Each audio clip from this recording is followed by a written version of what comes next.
ஆண்டவராகிய இயேசு கிறிஸ்துவின் நல்ல நாமத்தில் இந்த சாயங்கால வேளையிலே உங்கள் மத்தியிலே இருப்பது மிகுந்த சந்தோஷம். இந்த இடத்துல ஒரு 10-15 நிமிடம் ஆண்டவராகிய இயேசு கிறிஸ்து பரிசுத்த வேதத்தில் எழுதி கொடுத்த இந்த வார்த்தைகளை குறித்து நாங்கள் பேச இருக்கிறோம். நீங்கள் விரும்பினால் எங்களோடு நீங்கள் இணைந்து கொள்ளுங்கள். இந்த வார்த்தைகளை கவனமாய் கேளுங்கள்.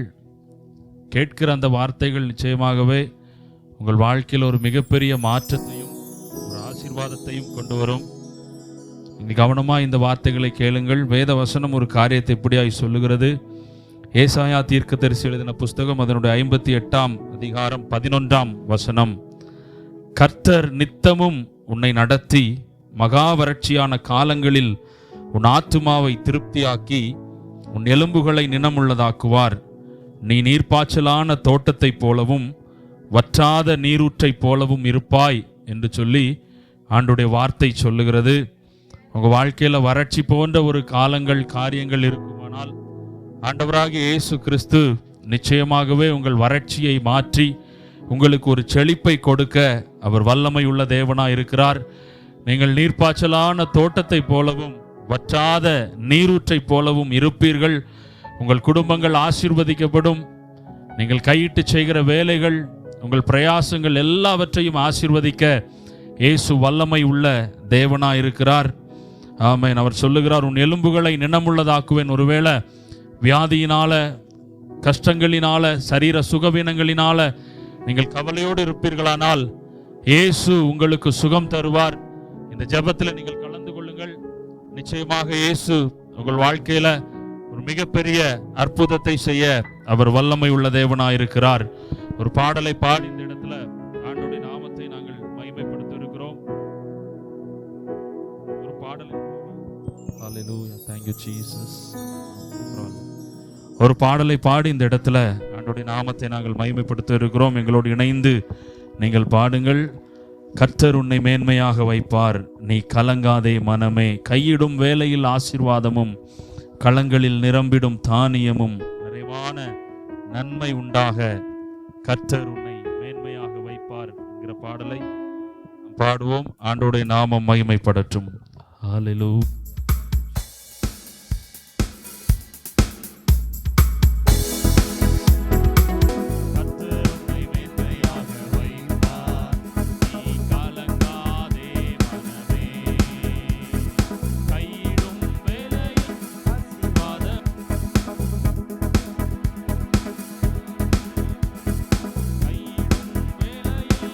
ஆசீர்வாதமும் கரங்களில் நிரம்பிடும் தானியமும் நிறைவான நன்மைகள் உண்டாக கர்த்தர் உன்னை மேன்மையாக வைப்பார்.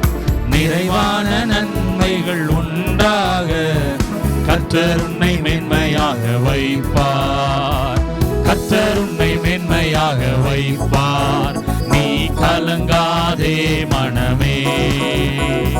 கர்த்தர் உன்னை மேன்மையாக வைப்பார். நீ கலங்காதே மனமே. சத்துருக்கள் எதிராய் எழும்பும் போது கர்த்தரே யுத்தத்தை செய்திடுவார். சத்துருக்கள் எதிராய் எழும்பும் போது கர்த்தரே யுத்தத்தை செய்திடுவார். வெற்றி மேல் வெற்றியை உனக்கு தந்து கர்த்தர் உன்னை மேன்மையாக வைப்பார். வெற்றி மேல் வெற்றியை உனக்கு தந்து கர்த்தர் உன்னை மேன்மையாக வைப்பார். கர்த்தர் உன்னை மேன்மையாக வைப்பார். நீ கலங்காதே மகனே, கர்த்தர் உன்னை மேன்மையாக வைப்பார். நீ கலங்காதே மகளே. உன்னை அவர் தனக்காக தெரிந்து கொண்டார், தன் பெயரை உனக்காக வழங்கினாரே. உன்னை அவர் தனக்காக தெரிந்து கொண்டார், தன் பெயரை உனக்காக வழங்கினாரே. சுற்றமும் நண்பரும் உன்னை மதிக்க கர்த்தர் உன்னை மேன்மையாக வைப்பார். சுற்றமும் நண்பரும் உன்னை மதிக்க கர்த்தர் உன்னை மேன்மையாக வைப்பார். கர்த்தர் உன்னை மேன்மையாக வைப்பார். நீ கலங்காதே மகனே, கர்த்தர் உன்னை மேன்மையாக வைப்பார். நீ கலங்காதே மகனே.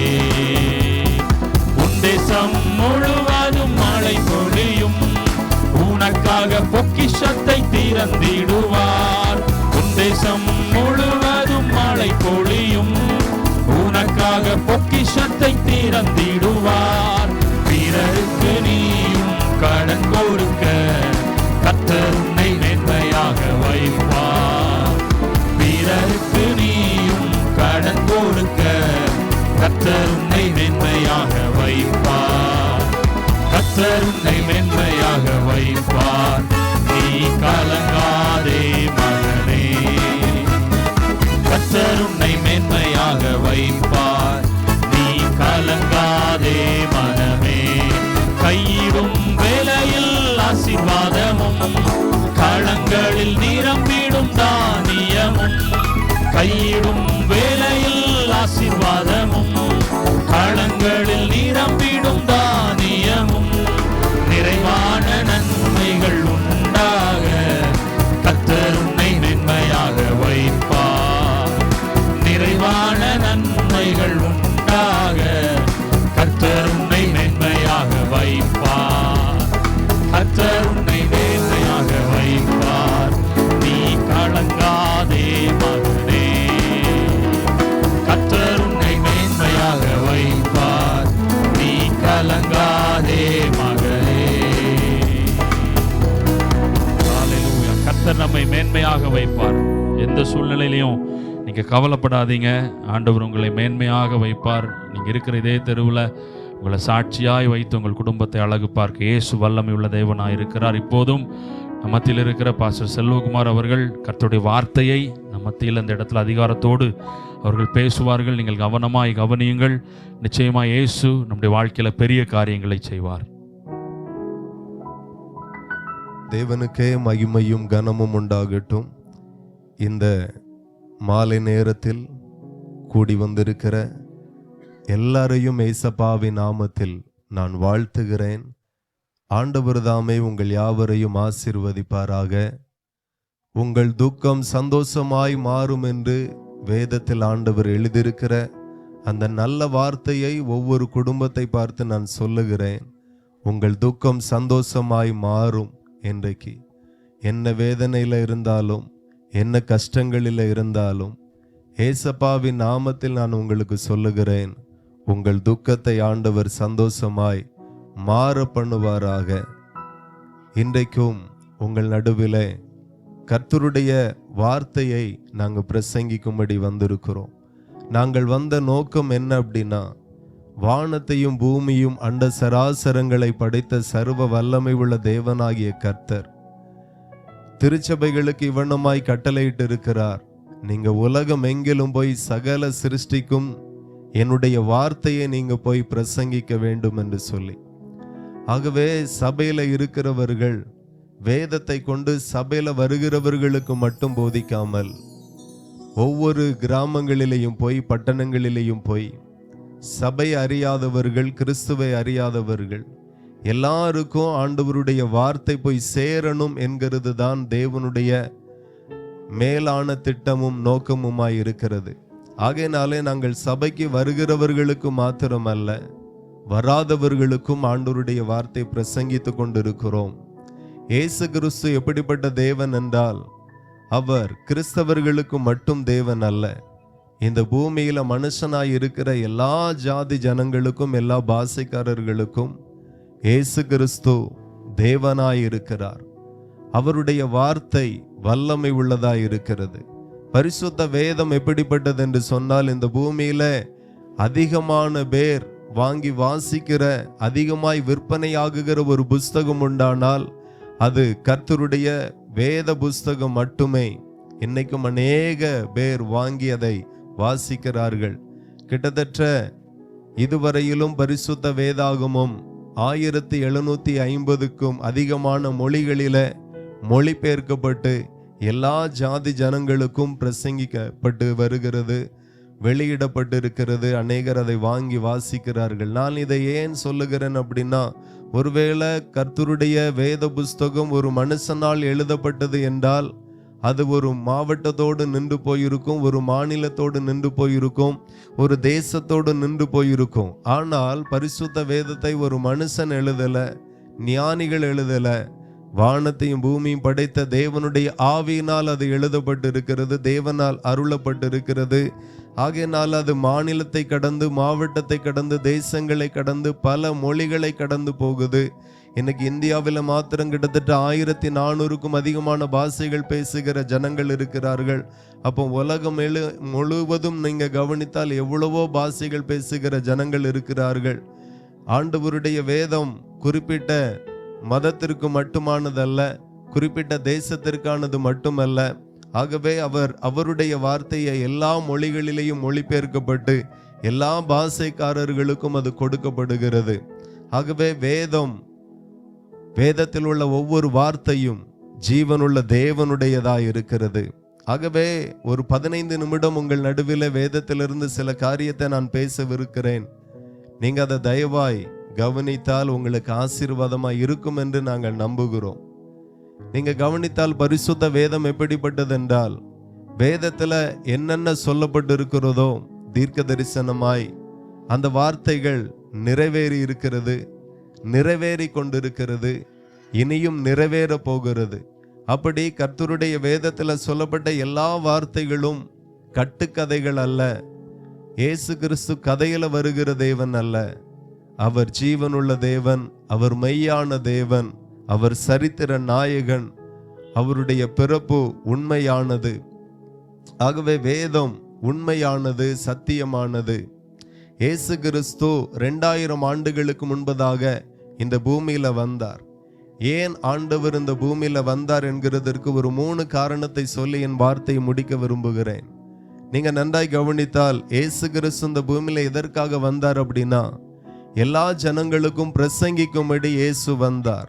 இயேசு இந்த பூமியில வந்து ஜனங்களை பார்த்து முதல் பேசின தலைப்பே என்ன அப்படின்னா, மனம் திரும்புங்கள், பரலோக ராஜ்யம் சமீபமாய் இருக்கிறது என்று சொல்லி. நீங்க கவனித்தால், ஒரு மனுஷன் பரலோகத்துக்கு போனோம் அப்படின்னா அவன் மனம் திரும்ப வேண்டியது அவசியமாய் இருக்கிறது. ஒரு மனுஷன் பரலோகத்துக்கு போனோம்னா பாவத்திலிருந்து மனம் திரும்ப வேண்டும், பொல்லாத வழிகளிலே இருந்து மனம் திரும்ப வேண்டும், பொல்லாத குணங்களிலிருந்து மனம் திரும்ப வேண்டும். இதைதான் இயேசு கிறிஸ்து இந்த பூமியில வந்து ஒவ்வொரு ஜனங்களுக்காக பிரசங்கிக்கும்படி இயேசு கிறிஸ்து வந்தார். வேதத்தில் ஆண்டவர் சொல்லி இருக்கிறார், நீதிமொழி 17:13, நன்மைக்கு தீமை செய்கிறவன் எவனோ அவன் வீட்டை விட்டு தீமை நீங்காது என்று சொல்லி ஆண்டவர் வேதத்தில் எழுதியிருக்கிறார். வேதத்தில் சொல்லப்பட்ட வார்த்தையை நம்ம கவனித்து வாழுவோமே ஆனால் நாம் இந்த பூமியில் ஆசீர்வாதமாக இருப்போம். இன்னைக்கு ஜனங்கள் அநேகர் எப்படி வாழுகிறார்கள் அப்படின்னா, சினிமாவை பார்த்து, சீரியலை பார்த்து அப்படிதான் நிறைய பேர் வாழ பழகிட்டாங்க. ஹீரோ எந்த மாதிரி ட்ரெஸ் பண்ணுறாரோ அதே போல தான் நம்ம வாலிப பிள்ளைகளும் பண்ணுறாங்க. ஹீரோயின் எப்படி ட்ரெஸ் பண்ணுறாங்களோ அதே ஸ்டைலை தான் ஃபாலோ பண்ணுறாங்க வாலிப பிள்ளைகள். அப்போ ஏதோ ஒன்றை கவனித்து வாழுகிறார்கள். ஆனால் ஆண்டவருடைய வார்த்தை கவனிக்கிறதில்லை. சினிமாவை பார்த்தும் நாடகத்தை பார்த்தும் வாழ்ந்தால் இந்த பூமியில நாமும் நம்மளுடைய தலைமுறைகளும் ஆசீர்வாதத்தை சுதந்தரிக்க கடினம். ஆனால் ஆண்டவருடைய வார்த்தை கவனித்து வாழுவோமே ஆனால் இந்த பூமியில நாம ரொம்ப ஆசீர்வாதமாய் இருப்போம். அப்ப ஆண்டவர் என்ன சொல்லி கொடுக்கிறார்? நன்மைக்கு தீமை செய்கிறவன் எவனோ அவன் வீட்டை விட்டு தீமை நீங்காது என்று ஆண்டவர் வேதத்தில் எழுதியிருக்கிறார். நம்ம வீட்டில் ஆசீர்வாதம் தங்கணும், வீடு ஆசீர்வாதமாய் இருக்கணும், குடும்பம் ஆசீர்வாதமாய் இருக்கணும், செய்கிற கைகளின் பிரயாசங்கள் எல்லாம் ஆசீர்வாதமாய் இருக்கணும். அப்படின்னா நாம ஒரு விஷயத்தை ரொம்ப கவனிக்க வேண்டும். இன்னைக்கு வீட்டில் ஆசீர்வாதம் தங்க மாட்டேங்க, கையில் ஆசீர்வாதம் தங்க மாட்டேங்க அப்படின்னா உடனே நாம் என்ன நினைக்கிறோம் அப்படின்னா, இந்த ஊரே சரியில்லை, இந்த தெருவே சரியில்லை, இந்த ஊரில் உள்ள ஆட்களுடைய பார்வை சரியில்லை, ஒரு மாதிரி பார்க்காங்க, ஒரு மாதிரி பேசுகிறாங்க, நம்ம பரப்பிட்டு வெளியே போனாலே பெருமூச்சு விடுறாங்க, அதனால தான் நமக்கு ஆசீர்வாதம் இல்லை. இப்படி கூட நிறைய பேர் கற்பனை பண்ணுறாங்க. சில நேரத்தில் என்ன நினைக்கிறோம் அப்படின்னா, வீடு கட்டின திசை சரியில்லை, வீட்டினுடைய வாசல் சரியில்லை, திசை சரியில்லை, ஏதோ நமக்கு கெட்ட நேரம், இப்படியெல்லாம் கூட நம்ம நினைக்கிறோம். ஆனால் கவனிக்க வேண்டும், ஆண்டவருடைய வசனம் சொல்லுகிறது, நன்மைக்கு தீமை செய்கிறவன் எவனோ அவன் வீட்டை விட்டு தீமை நீங்காது என்று சொல்லப்பட்டிருக்கிறது. அப்போ நாம நன்மை செய்யாவிட்டால் அது பாவம், நன்மை செய்ய வேண்டும். இப்படிப்பட்ட நல்ல வார்த்தைகளை தான் ஆண்டவர் வேதத்துல மனுஷர்களுக்கு தந்திருக்கிறார். நீ நன்மை செய்தால் மேன்மை இல்லையோ, நீ நன்மை செய்யாவிட்டால் பாவம் உன் வீட்டு வாசப்படியில படுத்திருக்கும் என்று சொல்லி ஆண்டவர் வேதத்தில் எழுதியிருக்கிறார். அப்ப நம்ம வீடு ஆசீர்வாதமா இருக்கணும் அப்படின்னா நம்ம நன்மை செய்யணும், நல்லதை செய்யணும், அந்த வீடு அந்த குடும்பம் ஆசீர்வாதமா இருக்கும். இப்படி நல்ல விஷயங்களை போதிக்கும்படி இயேசு கிறிஸ்து இந்த பூமியில வந்தார். ரெண்டாவது எதற்காக இயேசு கிறிஸ்து இந்த பூமியில வந்தார் அப்படின்னா, இந்த பூமியில் வியாதிப்பட்டவர்களை சுகமாக்கும்படி இயேசு வந்தார். இயேசு கிறிஸ்து செய்த அற்புதத்தை வேதத்துல சொல்லப்பட்டிருக்கிறது. ஒரு புஸ்தகம் போட்டு எழுத போனா உலகம் கொள்ளாது அவ்வளோ அற்புதத்தை இயேசு கிறிஸ்து இந்த பூமியில எல்லா ஜனங்களுக்கும் செய்தார். மதத்தின் அடிப்படையில் அல்ல, ஜாதியின் அடிப்படையில் அல்ல, பாஷையின் அடிப்படையில் அல்ல, அவரை தேடி வந்த எல்லாருக்கும் அவர் அற்புதத்தை செய்தார். பிசாசுகளை துரத்தினார். நீங்க கவனித்தால் இன்றைக்கு இந்த தெருவில் நின்று இயேசு என்று சொல்லி பிரசங்கிக்கிற நாங்களும் ஒரு காலகட்டத்தில் பயங்கரமான சேவனையில எங்க குடும்பம் பாதிக்கப்பட்டது. அநேக பரிகாரங்களை சொல்லி தந்தார்கள், செய்தோம். ஆனா எங்களுக்கு வேண்டிய சுகம் விடுதலை கிடைக்கல. வாழ்க்கையே வெறுத்தது. வாழதை விட செத்துடலாமா அப்படிங்கிற ஒரு சிந்தையும் அவ்வப்போது வந்து போகும். என்ன செய்ய, என்னெல்லாம் செய்யணுமோ அதெல்லாம் செய்து பார்த்தோம். பல மந்திரவாதிகளிடத்துல போய் பார்த்தோம், எங்கேயுமே ஒரு தீர்வு கிடைக்கல. அப்பந்தான் ஒரு முறை ஒருவர் சொன்னார், எவ்வளவோ பார்த்துட்ட, ஒரே ஒருக்கா ஜெபம் பண்ணி பாரு அப்படின்னு எங்க அப்பாவின் இடத்துல சொன்னார்கள். அப்பந்தான் ஜெபிக்கும்படியாய் சபையில இருந்து ஆட்களை வரவழைத்தோம். சபையில உள்ள ஊழியக்காரங்க வந்து வீட்டில் ஜெபித்தாங்க. அன்னைக்கு இரவு ஒரு காரியம் எங்களுக்கு தென்பட்டது. என்னது அப்படின்னா, அவங்க ஜெபித்துட்டு போயிட்டாங்க. ஒரு 15 நிமிஷம் ஜெபித்திருப்பாங்க. அவங்க போன பிறகு நாங்களும் சாப்பிட்டுட்டு தூங்கிட்டோம். இரவு என்னுடைய தாயாருக்கு ஒரு சொப்பனம் வந்தது. அது என்ன அப்படின்னா, வீட்டில் இருந்து ஒரு பயங்கரமான உருவம், கருத்த உருவம், அதனுடைய பொருட்கள் எல்லாம் மூட்டை முடிச்சு கட்டி தலையில ஒன்று இடுப்புல ஒன்று வச்சுட்டு ரோடை கிராஸ் பண்ணி அந்த பக்கம் போய் நிற்குது. அப்பந்தான் ஒரு ஆள் கேட்குறாங்க, இத்தனை வருஷமா அந்த வீட்டில் தானே இருந்தா, என்ன வீடு காலி பண்ணியாச்சா அப்படின்னு கேட்டாங்க. அது சொல்லுது, இவ்வளோ நாளும் இருந்தது உண்மைதான், ஆனால் நேரத்தில் இருந்து அந்த வீட்டில் இருக்க முடியல, ஏதோ ஒரு அக்கினி பயங்கரமாக எரியுது, என்னால் இருக்க முடியல, நான் போகிறேன் அப்படின்ட்டு போச்சு. அதிலிருந்து எங்களுக்கு ஒரு நம்பிக்கை வந்தது. ஒரு 15 நிமிஷம் ஜெபத்தில் ஒரு மாற்றத்தை நாம் சொப்பனத்தின் வழியை பார்க்கிறோம். ஒருவேளை இயேசு நம்மளை ரட்சிக்க, விடுவிக்க, ஆசீர்வதிக்க, சுகம் தர போதுமானவராய் இருப்பாரோ என்று தொடர்ந்து சபைக்கு போக ஆரம்பித்தோம். ஆண்டவர் எங்க மேல இருந்த சேவன கட்டுகள் எல்லாம் உடைத்தார். நான் இயேசுவை பிரசங்கிக்கிறேன், ஒருவேளை சேவனை கட்டுகள் சிலர் மேல 7 வருஷத்திற்கு 5 வருஷத்திற்கு அல்லது உயிரோடு தான் போகணும் அப்படின்னு எவ்வளவு பயங்கர மாந்திரிக கட்டுகள் உங்க வாழ்க்கையில இருக்குமே, ஆனால் இயேசுவை நோக்கி கூப்பிட்டு பாருங்க. எங்களை சுகப்படுத்தினவர், எங்களை விடுவித்தவர், எங்களுக்கு அற்புதத்தை செய்தவர் நிச்சயமாய் உங்களுக்கும் அற்புதத்தை செய்வார். இயேசு இன்றைக்கும் உயிரோடு கூட இருக்கிறார். அவருடைய நாமத்தில் அற்புதங்கள் நடக்கிறது.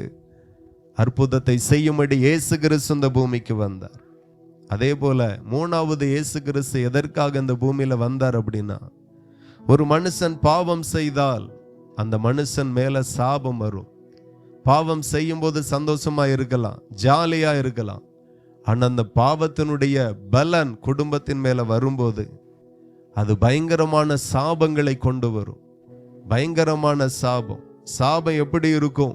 இளவயதின் மரணத்தை கொண்டு வரும், விவாகத்தை தடை பண்ணும், குழந்தை பாக்கியத்தை வஞ்சிக்கும், சுகத்தையும் ஆரோக்கியத்தையும் நிம்மதியும் கெடுக்கும்.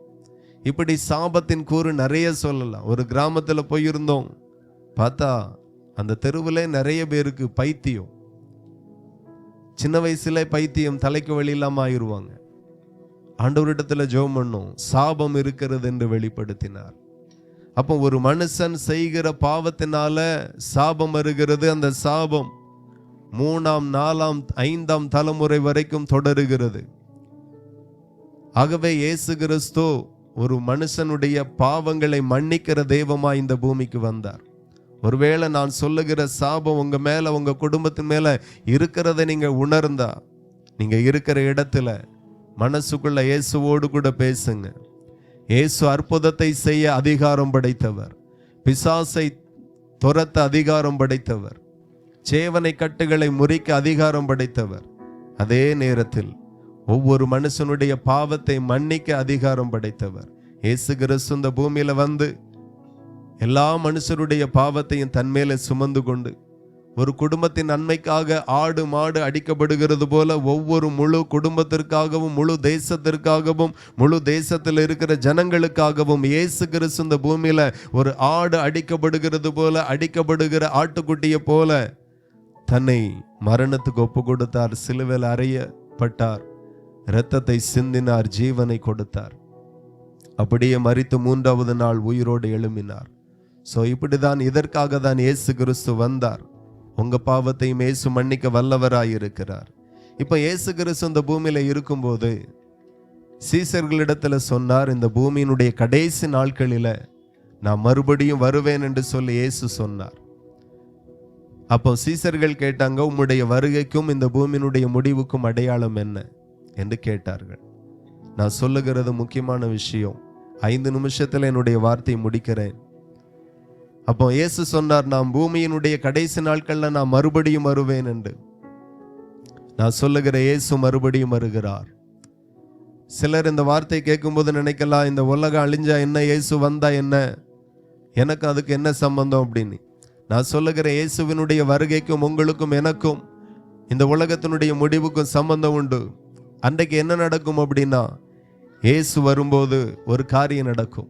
எல்லா மதங்களும் சொல்லுகிறது, மரணத்துக்கு பிற்பாடு ஒரு மனுஷனுக்கு பரலோகம் நரகம் என்று இருக்கிறது என்று சொல்லி.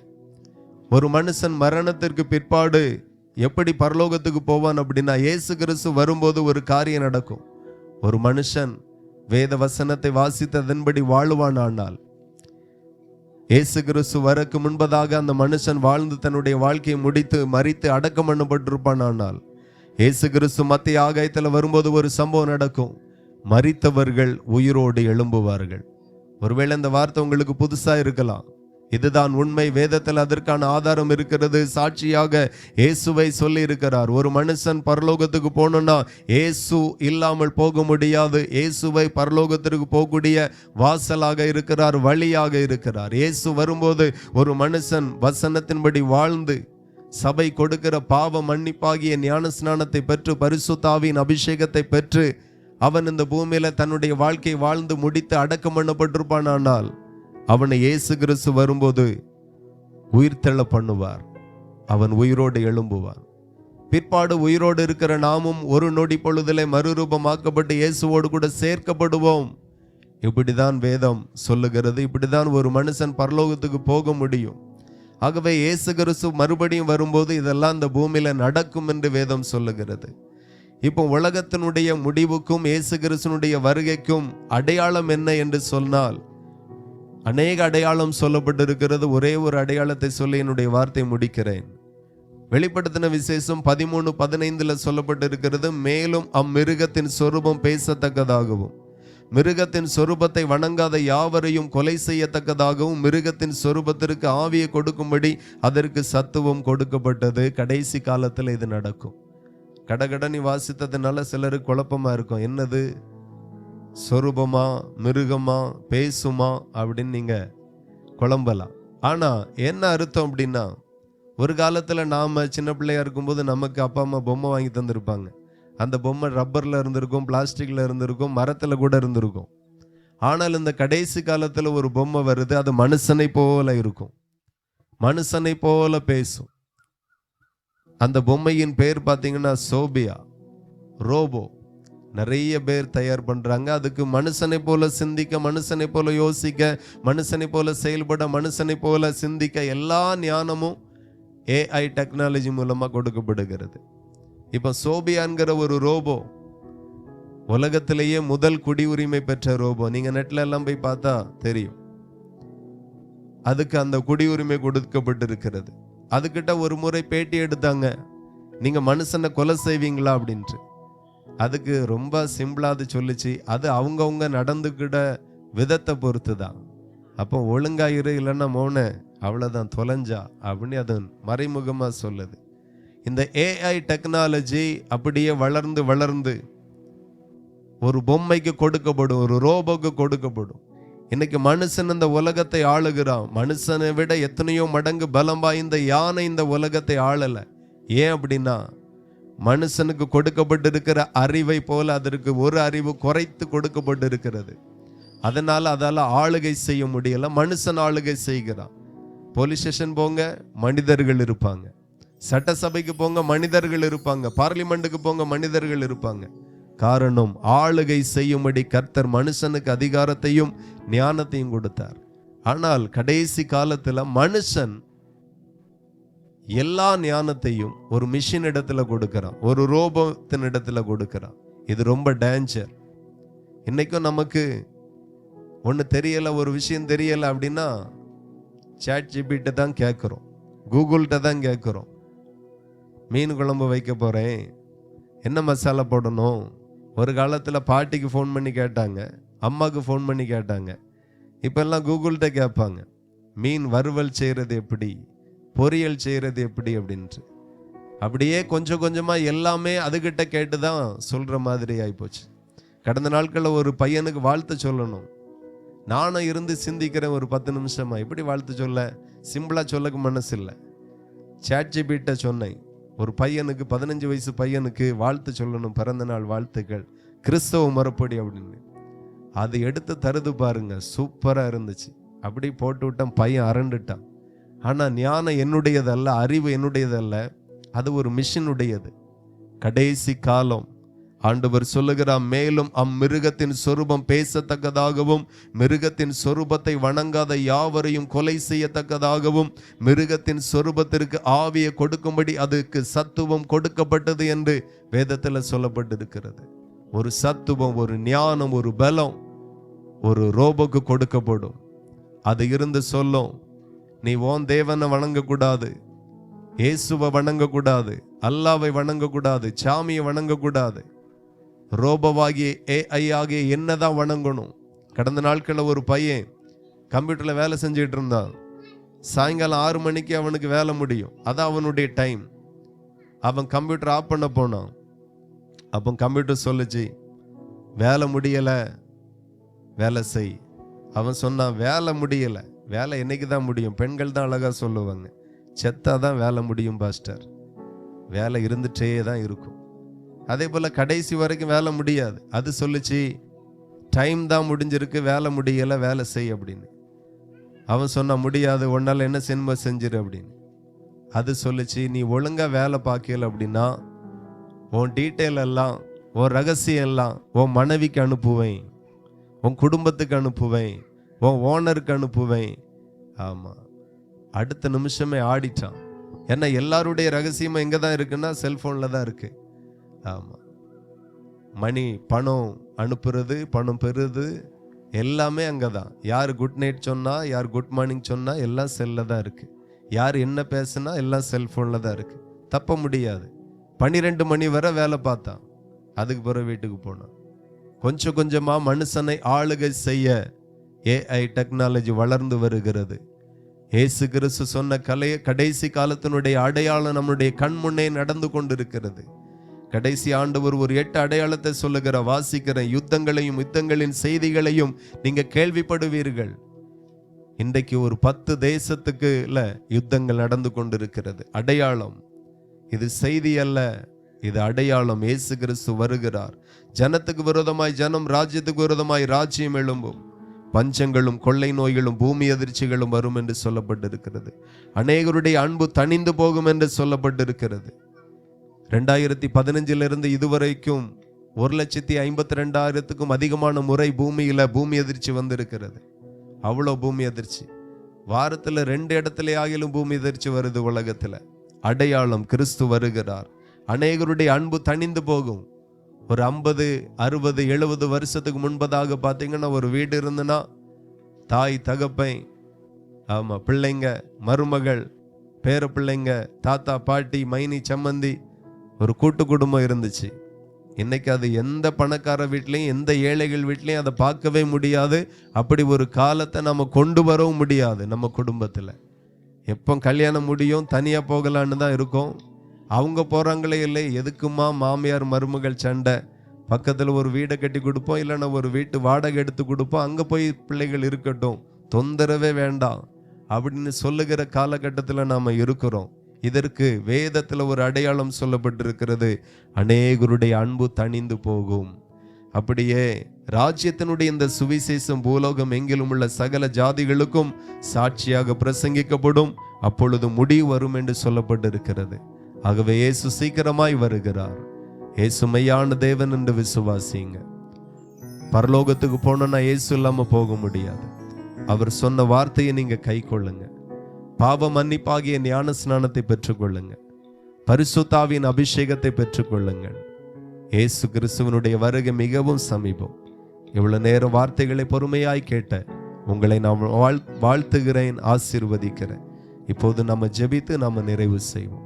அன்புள்ள தகப்பனே, எங்கள் பரலோக பிதாவே, மிகுந்த ஆசீர்வாதமான இந்த மாலை நேரத்திற்காய் ஸ்தோத்திரம். இந்த ஜெபத்தில் பங்கெடுத்த, வீடுகளில் இருந்து கவனித்து கொண்டிருந்த ஒவ்வொரு குடும்பத்தையும் நான் வாழ்த்துகிறேன்.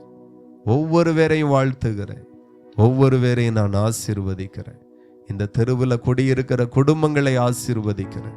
வியாதிகள் வெளியே போகட்டும், பலகீனங்கள் வெளியே போகட்டும், சேவனை கட்டுகள் உடையட்டும் இயேசுவின் நாமத்தில் என்று சொல்லுகிறேன். நான் ஜெபிக்கும் போது ஒருவேளை வியாதியோடு இருப்பீர்களானால், சேவனை கட்டுகளோடு இருப்பீர்களானால், நீங்களும் இணைந்து இயேசுவேன்னு கூப்பிட்டு பாருங்க. இந்த ஜெபம் வல்லமை உள்ளது. இந்த ஜெபத்தில் உங்களுக்கு அற்புதம் நடக்கும். இந்த ஜெபத்தில் உங்களுக்கு அதிசயம் நடக்கும். இந்த ஜெபத்தின் மூலமாய் கர்த்தர் உங்கள் குடும்பத்தை ஆசீர்வதிப்பார். குழந்தை பாக்கியம் இல்லாதவர்களுக்கு குழந்தை பாக்கியம் உண்டாகும். திருமண தடைகள் உடையட்டும். ஏற்ற துணைகள் விவாகத்திற்கு கிடைக்கட்டும். ஆமேன். வேலை இல்லாத பிள்ளைகளுக்கு வேலை கிடைப்பதாக. வெளிநாட்டு வாய்ப்புகளுக்காய் காத்திருக்கிறவர்களுக்கு வெளிநாட்டு வாய்ப்புகள் கிடைக்க நாங்கள் ஜெபிக்கிறோம். கடனோடு இருக்கிறவர்கள் கடனை அடைக்கக்கூடிய பொருளாதாரத்தை ஆண்டவர் தருவீராக, ஆசீர்வதிப்பீராக. நீயோ கடன் கொடுப்பாய், கடன் வாங்காதிருப்பாய் என்று சொல்லி இருக்கிறீங்க. அது இந்த குடும்பத்தில் நடப்பதாக. சமாதானம், சந்தோஷம் உண்டாகட்டும். தற்கொலை எண்ணங்கள் மாறட்டும். கெட்ட சொப்பனங்கள் குடும்பத்தில் வராதிருப்பதாக. வாதை கூடாரத்தை அணுகாதிருப்பதாக என்று ஆசீர்வதிக்கிறேன். ஆசீர்வதிங்க, வழி நடத்துங்க. இயேசுவின் நாமத்தில் ஜெபிக்கிறோம். ஜெபங்களும் நல்ல பிதாவே. ஆமேன், ஆமேன்.